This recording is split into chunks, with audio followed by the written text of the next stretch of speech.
नमस्कार दोस्तों, आपका ओनली एसएससी में स्वागत है। और आज हम जेएसएससी के बारे में कुछ जो एग्ज़ाम होते हैं जेएसएससी के, उनमें जो क्वेश्चंस आते हैं उनके बारे में कुछ देखेंगे। और उसमें विशेष तौर पे हम लोग हाई कोर्ट जो है उनके बारे में जानने की कोशिश करते हैं। हाई कोर्ट का जो इस्टेब्लिश किया गया था इन झारखंड में, वो 2000 ईस्वी में किया गया था under the Bihar reorganisation act 2000 के अंतर्गत। Now these days the court has jurisdiction over 100 Jharkhand state. पहले क्या था कि जब ये झारखंड नहीं बना था उस समय भी इसको पैरेंट के तौर पे जो खंडपीठ एक स्थापित किया गया था झारखंड में, लेकिन ये बिहार रिऑर्गेनाइजेशन एक्ट के अंतर्गत जो है इसको स्थापित किया गया है 2000 ईस्वी में। और अब जो ये है झारखंड सरकार के अंतर्गत आता है। इसका जुरिडिक्शन भी, लोकेशन देखें तो कहाँ पर है ये झारखंड में, रांची जो ज़िला है जिसको कि कैपिटल झारखंड वहाँ पर है। और जो नंबर ऑफ पोजीशंस 21 है। और first establish, second establish, third establish, यानी कि क्रोनोलॉजिकल के तौर पे अगर देखें तो वो जो है 21वां पोजीशन में आता है। और a court bench of the Patna high court was established at Ranchi on 6th March 1972 under clause 36 of the letters patent of the Patna High Court।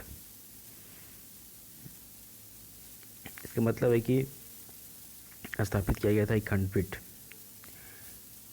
Ranchi में जो पटना हाई कोर्ट है उसका। लेकिन the circuit bench because the permanent bench of the Patna high court by the high court at Patna act 1976 act 57 of 1976। जो 1976 का जो act था उसके अंतर्गत जो है पटना हाई कोर्ट का जो खंडपीठ जो बनाया गया था रांची में उसको स्थापित, यानी कि उसको जो है एक परमानेंट बेंच मान लिया गया। वो एक्ट था act 1976।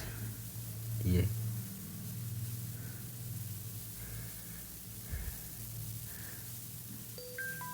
8 April 1976 this permanent bench finally became the Jharkhand High Court on reorganization of Bihar state on 5th November 2000। Currently justice अभी जो झारखंड हाई कोर्ट के जो चीफ जस्टिस हैं वह हैं DN पटेल, वो अभी एक्टिंग में है।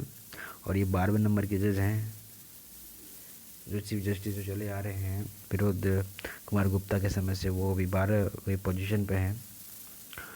और फर्स्ट चीफ जस्टिस ऑफ जो झारखंड हाई कोर्ट का था वो विनोद कुमार गुप्ता हैं, आप लोग सभी जानते ही हैं। 15 नवंबर 2000 से लेकर के 5 दिसंबर 2000 तक उनका कार्यकाल था।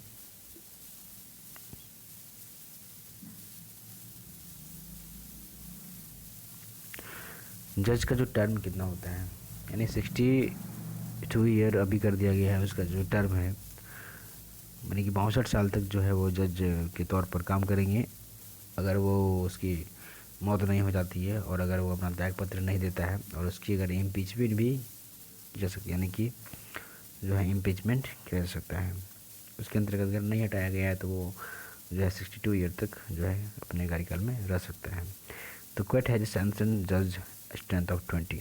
तो झारखंड हाई कोर्ट का जो स्ट्रेंथ जो है जज का वो 20 मैक्सिमम रह सकता है। तो दोस्तों ये था कुछ झारखंड हाई कोर्ट के बारे में। हम लोग अगला टॉपिक लेकर आएंगे बहुत ही जल्द। धन्यवाद, थैंक यू।